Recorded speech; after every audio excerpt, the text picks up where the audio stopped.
হাই everyone, আজি শুক্ৰেশ্বৰ মন্দিৰ চাওঁ আহক। বহুতে গৈছে চাগে শুক্ৰেশ্বৰ মন্দিৰ, আৰু যিয়ে যোৱা নাই তেওঁলোকে চাবলৈ যাব ভালদৰে। শুক্ৰেশ্বৰ মন্দিৰ গুৱাহাটীত পাণবজাৰত অৱস্থিত। কোৱা হয় যে ইয়াত শুক্ৰদেৱ অসুৰবিলাকৰ গুৰু আছিল যে, তেখেতে ইয়াতে শিৱ বাবাক আৰাধনা কৰিছিল আৰু তেখেতৰ নামেৰে এই মন্দিৰটোৰ নাম শুক্ৰেশ্বৰ মন্দিৰ হ'ল।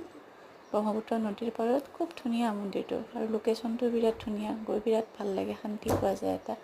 যি গৈছেতো ভাল, আৰু যিয়ে যোৱা নাই গৈ চাবচোন এবাৰ। আহক এতিয়া মন্দিৰটো দৰ্শন কৰোঁ গোটেই চবেই মিলি।